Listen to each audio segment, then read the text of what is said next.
The Boeing YC-14 has been covered plenty on YouTube, but rarely in technical terms, covering how its upper surface blowing technology enabled exceptional short takeoff and landing performance.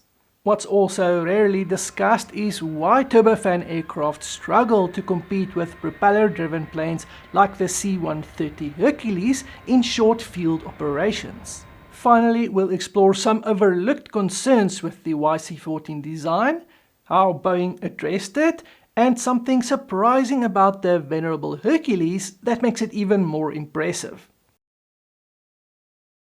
The C-130 first flew in 1954 and has been in production for 70 years, one of the longest continually produced aircraft in history. It also saw use in various wars and conflicts from Vietnam to Operation Desert Storm, to name but a few.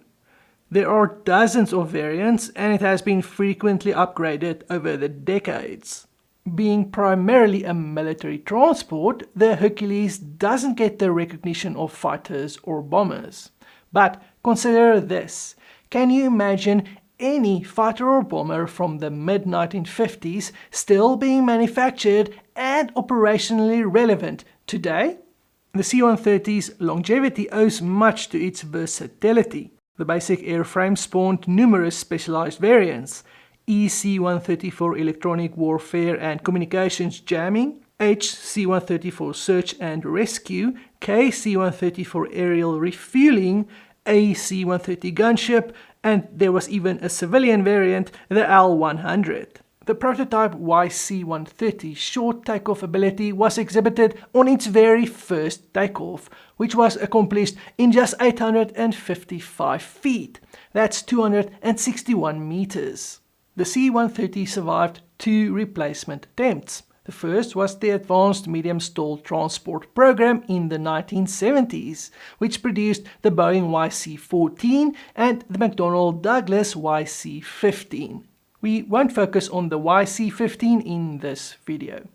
Second was another replacement effort in 2010, and the C-130 remains in production today due to its versatility and continuous improvement potential. Most C-130 variants use 4 Allison T56 turboprops. A turboprop is essentially a gas turbine that drives a propeller instead of producing thrust directly. On the C-130H, each T56 produces a max of 4,590 shaft horsepower. The C-130 evolved significantly over the years. Early models had 3-bladed propellers, then 4-bladed props from the B variant onward.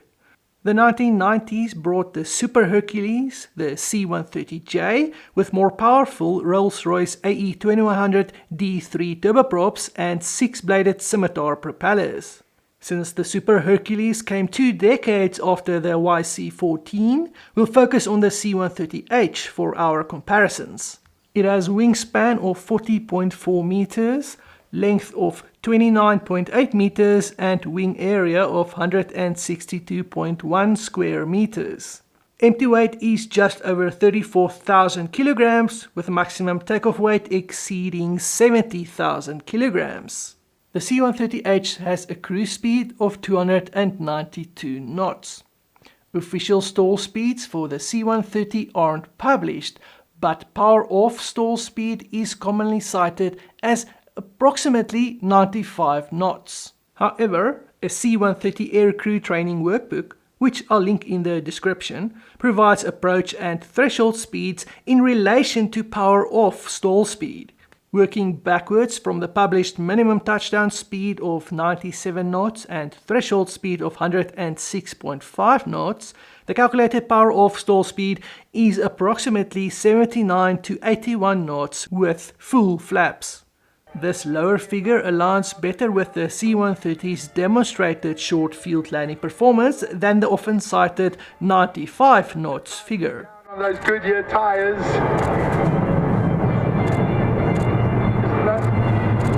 Reverse thrust, look at that for a short field. That is impressive.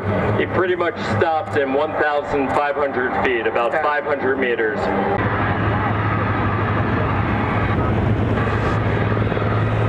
Very Watch that nose wheel, she's already wanting to lift. That's right. Whoa, very little runway left. This is good. For performance, takeoff distance at maximum weight is 1,093 meters. Landing distance is under 550 meters, enabled largely by reversible pitch propellers that create rearward thrust to slow the aircraft quickly once all wheels are on the runway. One example illustrating the STOL prowess of the C-130 is the carrier landings done in 1963. This is noteworthy since it still holds the record for the largest and heaviest aircraft to land on an aircraft carrier. It wasn't a one-and-done affair either. It made 29 touch-and-go landings, 21 full-stop landings without using an arrestor hook, and 21 takeoffs unassisted, meaning fully under its own power. The Boeing YC-14 was one of two aircraft designed to replace the C-130 in the AMST project. Spoiler alert, it didn't. Not because it failed. Both the YC-14 and YC-15 met or exceeded requirements, but the AMST program was cancelled because of changing strategic requirements. Only 2 prototypes were built, but testing proved the design successful, achieving dramatically shorter takeoffs and landings than the C-130, while cruising up to 390 knots with greater payload capacity. The YC-14 was powered by 2 General Electric CF6-50 turbofans, the same engines used on civilian aircraft like the DC-10-30, Airbus A300 and early Boeing 747 variants. Dimensionally, the YC-14 had a similar wingspan to the C-130H, with similar wing area, but was 10 meters longer.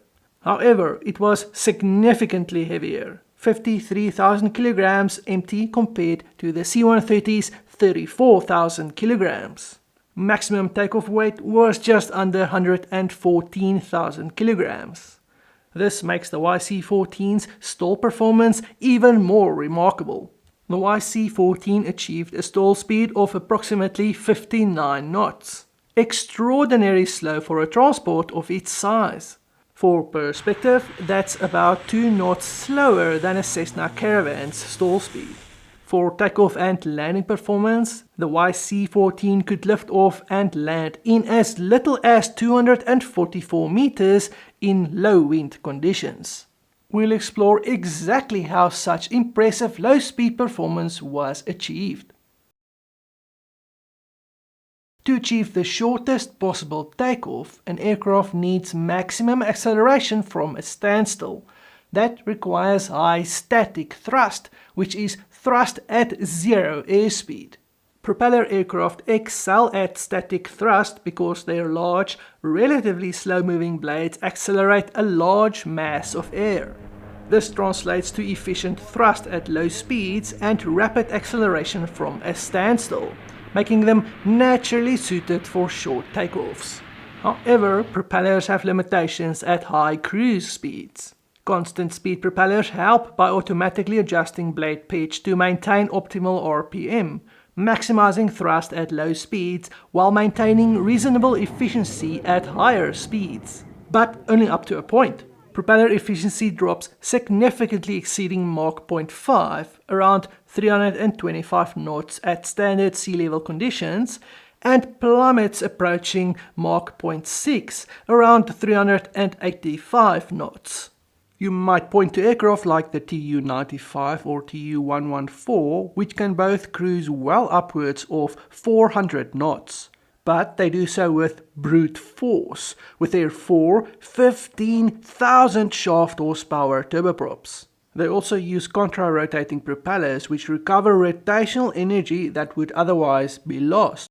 I'll go deeper into that subject in a future video. Just know that they operate beyond the efficient speed range of conventional propellers. The limitation comes from propeller blade tip speeds. For any given propeller RPM, the higher the aircraft's forward speed, the higher the resultant tip speed, since propellers move through the air in a helical path. This is visible in propeller tip vortices. This means the resultant tip speed combines both rotational and forward velocity. As tips approach transonic speeds, propeller efficiency collapses.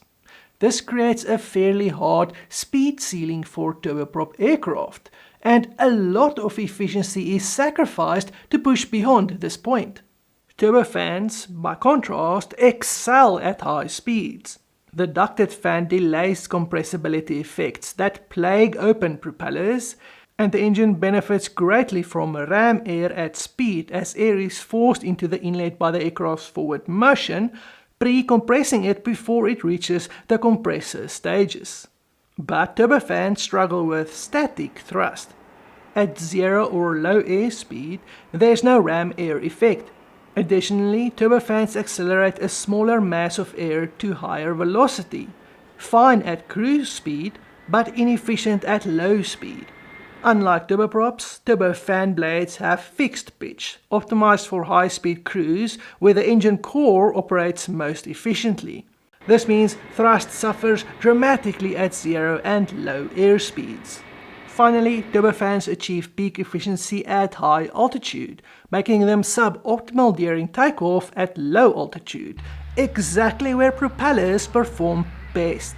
This fundamental difference explains why turboprop aircraft naturally achieves good short takeoff and landing performance, while turbofans cannot, at least not without clever aerodynamic tricks like upper surface blowing.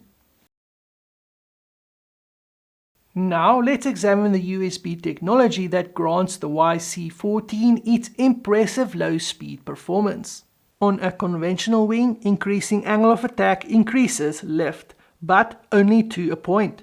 At higher angles of attack, the boundary layer separating over the wing's upper surface eventually causes a stall. The wing can no longer generate enough lift to support the weight it's carrying.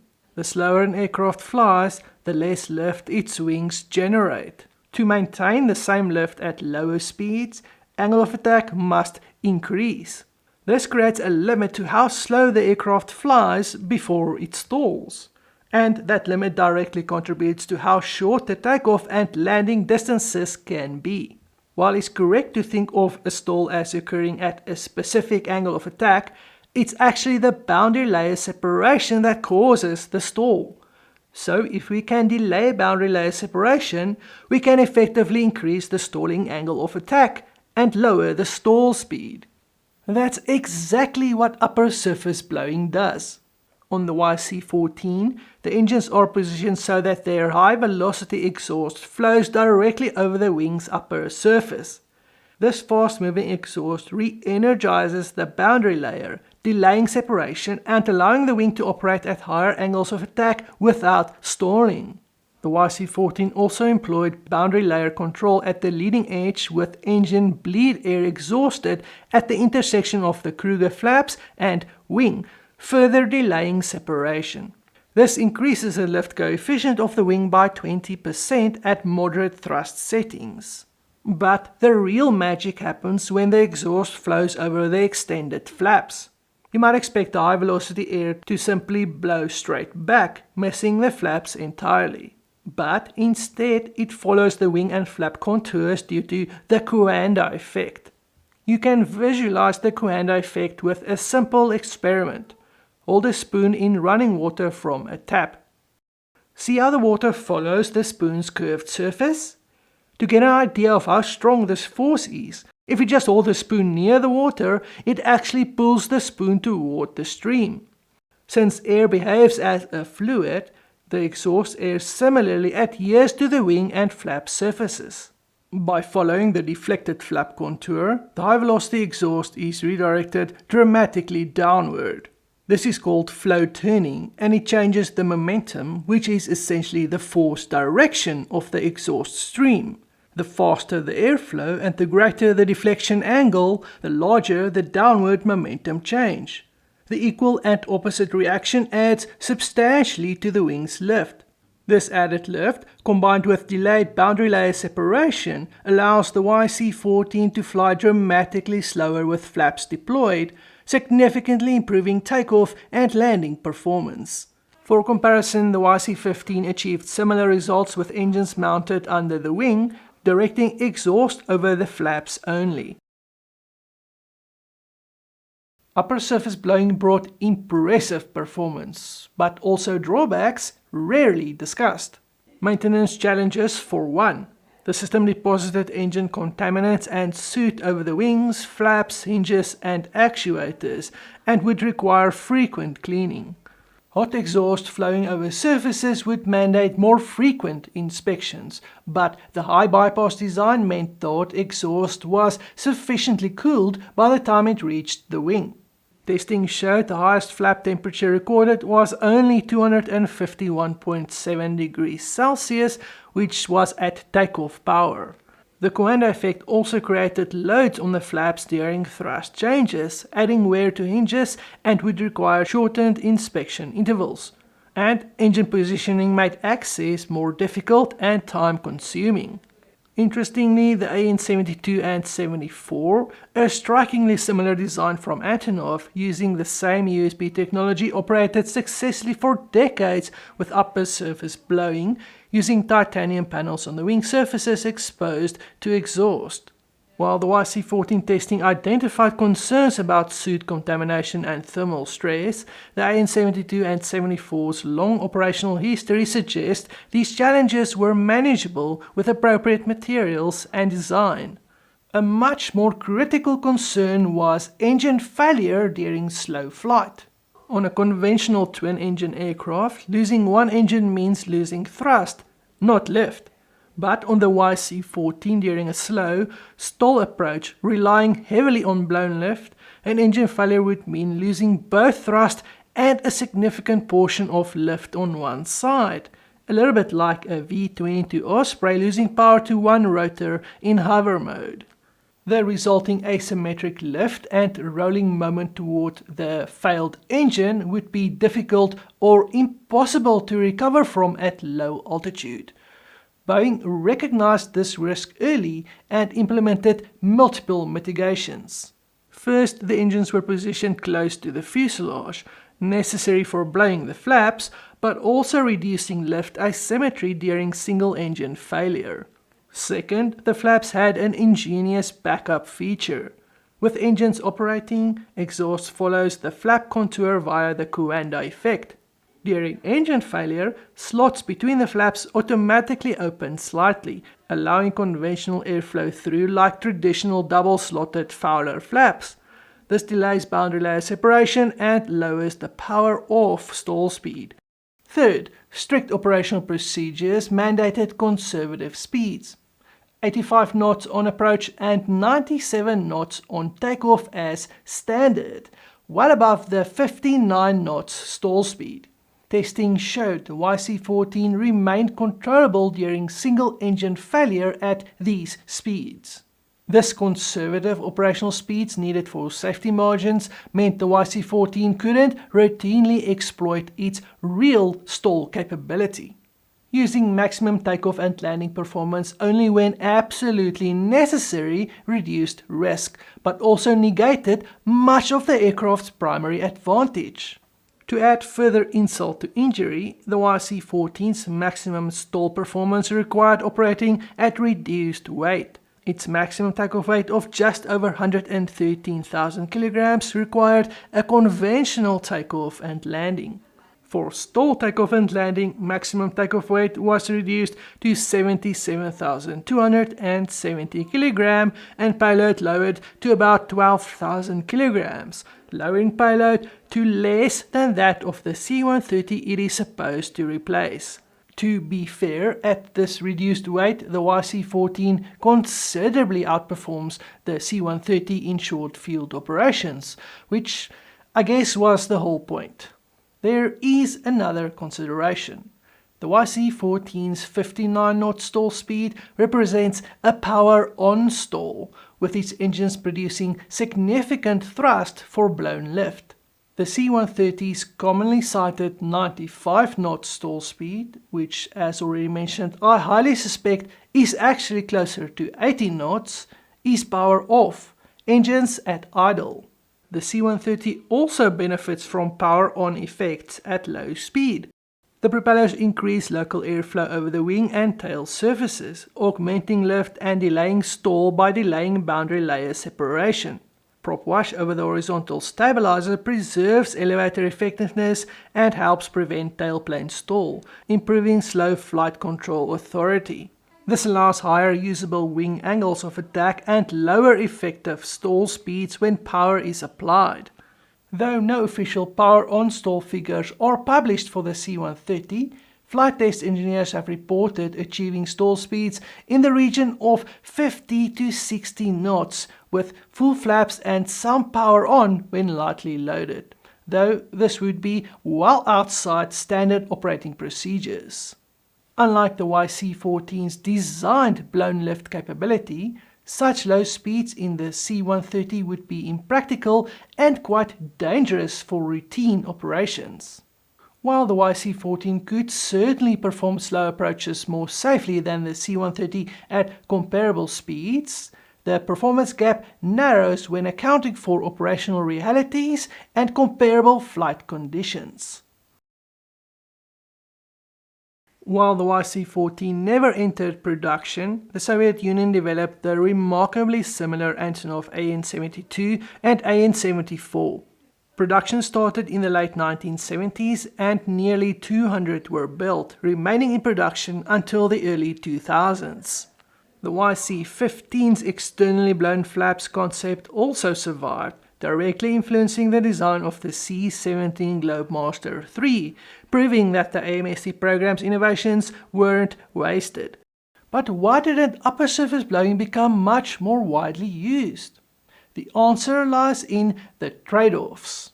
USB delivers impressive stall performance, but at the cost of increased complexity, thermal and mechanical stress, operational complexity, and engine-out concerns.